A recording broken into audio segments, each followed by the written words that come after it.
शिरोळ येथे समर्थ मंगल कार्यालयात श्री दत्त शेतकरी सहकारी साखर कारखान्याचा शेतकरी मेळावा, क्षारपड जमीन सुधारणा यशोगाथा आणि ऊसपीक स्पर्धा बक्षीस वितरण सोहळा संपन्न झाला।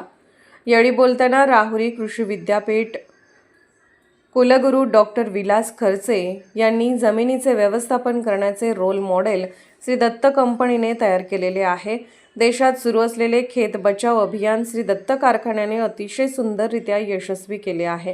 पाहतोय एक फक्त शेतकऱ्याला करू शकत नाही, म्हणून याला सामूहिक पद्धतीने करण्यासाठी जो पुढाकार आपण केलाय आणि आदरणीय दादा आपल्याला जे त्यासाठी जे मदत करत आहे ते अतिशय कृत्य असं म्हणजे काम आहे। आणि त्यामुळे आपल्या शेतीमध्ये बदल झालाय। आपल्या देशामध्ये डबलिंग ऑफ फार्मर्स म्हणून आपण ऐकले, आपल्या गव्हर्नमेंट ऑफ इंडियाचे फ्लॅगशिप प्रोग्राम्स मोर क्रॉप पर ड्रॉप, सेंद्रिय शेती असे अनेक प्रोजेक्ट आहेत। या प्रोजेक्टमध्ये हा देखील एक उपक्रम आहे, परंतु त्याच्यामध्ये सर्वात जास्त चांगलं जर काम जे झालं असेल ते या ठिकाणी फार मोठं काम हे या ठिकाणी अशा माध्यमातून झालेलं आहे। मित्रांनो, शेतीमध्ये बदल होतोय। शेती आपल्याला आता पारंपरिक पद्धतीने करणं।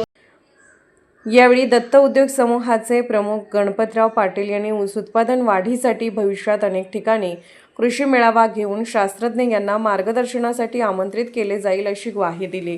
खरं म्हणजे शेतकऱ्यांना मी सूत्र सांगतोय, पहिलं सूत्र निचरा प्रणाली करणं। निचरा प्रणाली म्हणजे जमिनीमध्ये पाणी साचून न देता पाण्याचा निचरा कसा होईल हे बघणं। हा सविस्तर या ठिकाणी मी बोलणार नाही, कारण आम्ही इथून पुढे एक महिना 40 ठिकाणी शेतकऱ्यांचा मेळावा घेणार आहे आणि त्या ठिकाणी तज्ञ शास्त्रज्ञांना बोलवून त्यांचं मार्गदर्शन देण्याची दृष्टी देखील आम्ही ठेवलेली आहे। दुसरं जर असेल तर सेंद्रीकरण वाढवण्यासाठी प्रयत्न करणार। जमिनीमध्ये सेंद्रीकरण जर कमी पडला तर तुमचं उत्पादन कमी होतं, म्हणून सेंद्रीकरण 1% जाण्याच्या दृष्टीने प्रयत्न करतोय। आम्ही 15 सालापासून प्रयत्न करतोय। 0.20 सेंद्रीकरण असलेला आज 1% निघालेला आहे आणि त्याचप्रमाणे ऊसाचं उत्पादन चांगल्या पद्धतीनं निघालेलं आहे। त्याचप्रमाणे तिसरा एक महत्त्वाचा मुद्दा आहे, बियाणं अत्यंत चांगल्या पद्धतीने निवडलं पाहिजे आणि सुपर। यावेळी राष्ट्रीय भूमी लवणता अनुसंधान करणाळ आणि हरियाणाचे सिंचन जलनिस्तारण अभियांत्रिकी विभागाचे प्रमुख डॉक्टर DS बुंदेला यांनी कृत्रिम निचरा प्रणाली तंत्रज्ञान आणि मार्गदर्शन यावर बोलताना जमीन खराब होण्याची सांगून आवश्यकतेनुसार पाणी वापरणे, क्षारपड समस्येवर जागरूकता निर्माण केली पाहिजे असे सांगितले। त्यानंतर VSI पुण्याचे पीक उत्पादन व संरक्षण विभागाचे प्रमुख शास्त्रज्ञ विभाग प्रमुख डॉक्टर SD कडलग यांनी जमिनीच्या आरोग्याचे महत्त्व व उपाययोजना या विषयावर बोलताना जमिनीचे आरोग्य, भौतिक, रासायनिक, जैविक गुणधर्म, सेंद्रिय कर्बवाढीचे प्रयत्न, पोषक अन्नद्रव्ये, पाण्याचे व खताचे योग्य नियोजन याची माहिती दिली। तर क्षारपड जमीन सुधारणा, दत्त पॅटर्नची कार्यपद्धती या विषयावर बोलताना कृषी संशोधन केंद्र कसबे डिग्रज सांगलीचे प्रभारी अधिकारी डॉक्टर श्रीमंत राठोड यांनी राहुरी कृषी विद्यापीठाचे तंत्रज्ञान व श्री दत्त कारखाना कार्यक्षेत्रातील अनुभवाचा साठा यातून जमीन क्षारपडमुक्त होत असल्याचे सांगितले। तसेच सोसायटी स्थापन करणे, अर्थसहाय्य उपलब्ध करणे, बंदिस्त सच्छिद्र निचरा प्रणालीचा वापर याविषयी मार्गदर्शन केले।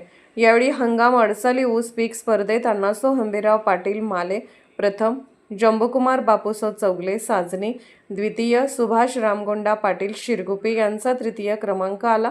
तर भाऊसो ईश्वरा पसारे कारदगा, लक्ष्मण ईश्वरा पसारे कारदगा, महादेव भाऊ कुलकर्णी कुन्नूर या तिघांना उत्तेजनार्थ बक्षीस मिळाले। हंगामपूर्व हंगामी पीक स्पर्धेत दादासो जिनप्पा गतारे शिर्टी, तर हंगाम खोडवा ऊस पीक स्पर्धेत श्रीपाद तातोबा शेरीकर मानगाव यांना सर्वांना मान्यवरांच्या हस्ते सन्मान चिन्ह देऊन गौरवले।